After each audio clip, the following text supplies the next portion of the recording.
Hey, what's going on? It's Dre, the film guy. Today I want to talk about the Fiveray M60 Ultra.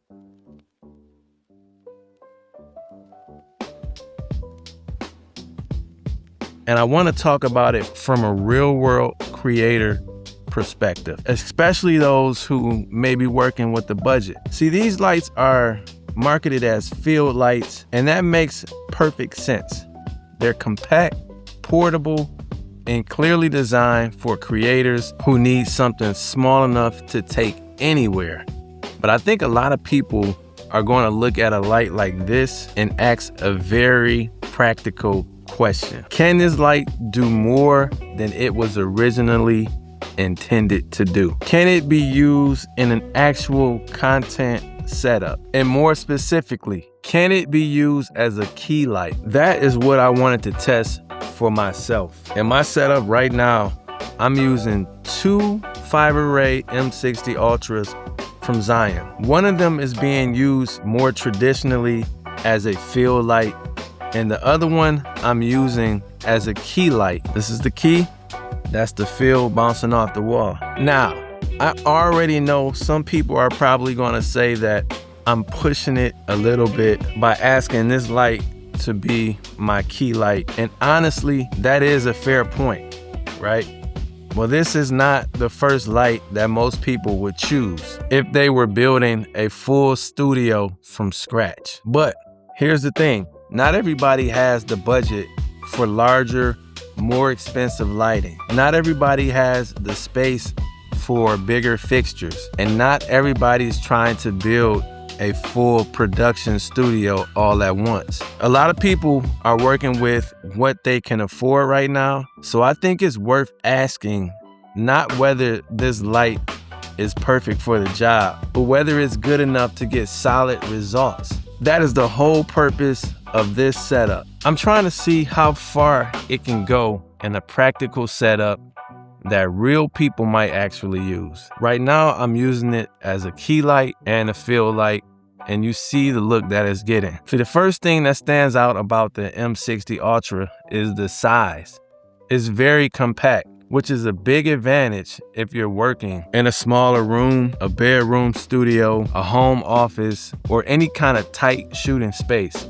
A bigger light can be great, but if it takes up too much room or becomes difficult to position, that can create its own problems. A light this size is easy to place, easy to move around, and easy to work into a simple setup. But the size is only part of the story. What makes this light interesting is that even though it's small, it still gives you a lot more output than you might expect at first glance. This is a 60-watt light, which is a pretty impressive amount of power for something that can fit this easily into a portable setup. So right away, it starts to move out of the category of being just a tiny accent light and into the category of something you can seriously work with. Now, that does not mean it magically replaces the larger studio key light.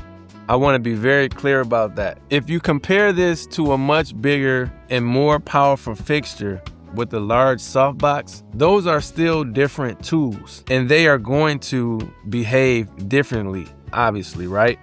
But if you understand how to work with a smaller light, especially by controlling distance and placement, you can absolutely get a usable and pleasing image. And I think that that is the key, right?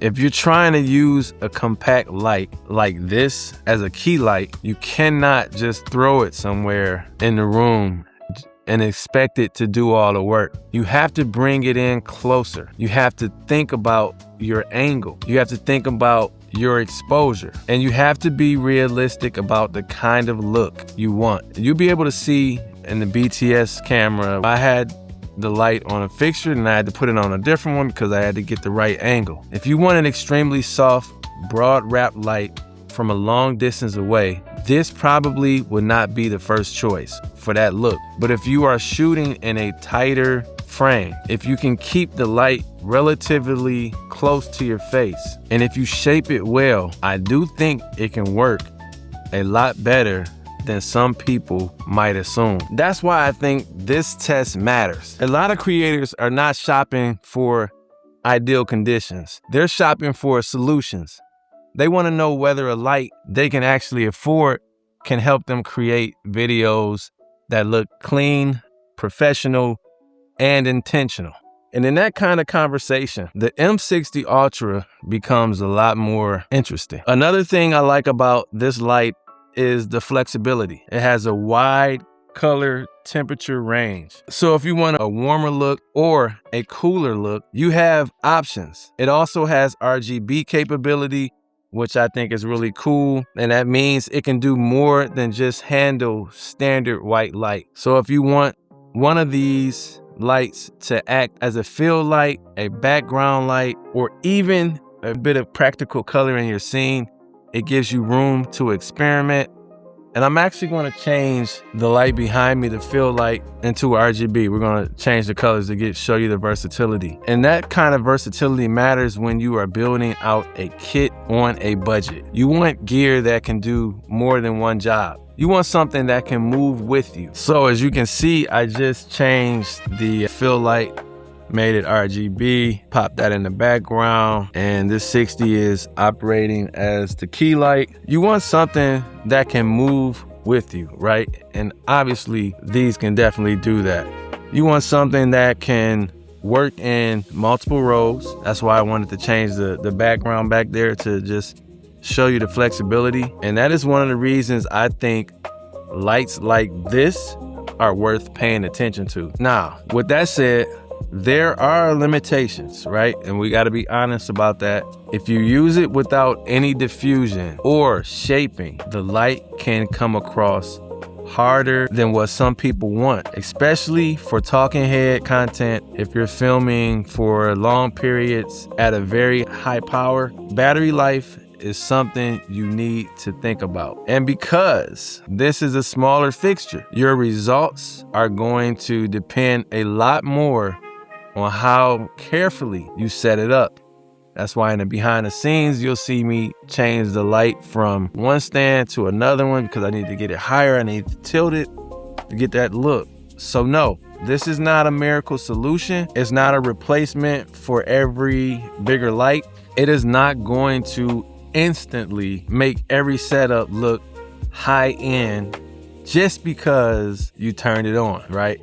Well, that's why I wanted to do this video. You know, there are people out there on a budget, people out there with limited space, and they still want to be able to create, so I said, let me do this video to show you guys what I could do with two small lights about that big. Obviously very easy to travel with, very convenient, but definitely has its pros and cons. And the point that I'm making is that this light gives you options, right?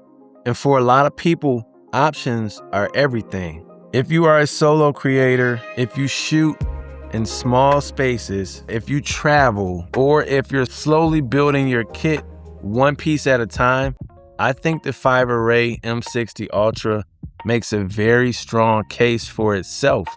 It may be marketed as a field light, but I think it can absolutely play a larger role in a real content setup than people might expect. And in my case, that's exactly what I'm trying to show here. One of these lights is doing what you would normally expect, working as a field light and helping shape the overall look. The other one is stepping up and handling key light duty. Is that asking a lot from a light this size? Maybe, but if you're in a blank canvas, which I'm in right now, I think that this looks pretty good. I think that's exactly why it's worth testing, because there are real people out there who are going to try to make one light do multiple jobs. That's why I thought it was important to make this video, because we all need information that can help us out in our journey.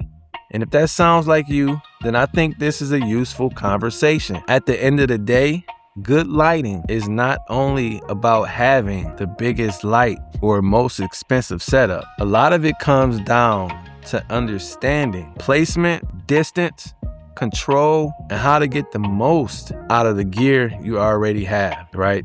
If you know how to work with the light, you can often push it further than people expect. So if you already own the Fiveray M60 Ultra, hopefully this gives you a few ideas on how you can use it beyond just a basic field light. If you're thinking about buying one, maybe this helps you see that a compact light like this can be more flexible than the label might suggest. For me, the goal here is simple. I want to see what two of these lights can do in a practical setup, and one is a key light. And I want to show what happens when you stop thinking only about what gear is supposed to be used for and start thinking about what you can actually make it do. And if these are the lights you can afford right now, I think that is a very worthwhile thing to explore, in my personal opinion. And so, if this video has helped you in any way, shape, or form, make sure you like and subscribe. Leave a comment so that we can connect in the comments. And if you have these lights and this video has helped you, let me know. If you have them and you're experimenting with setups, let me know how that's going as well. Until the next time, this is Dre the Film Guy signing off. Peace.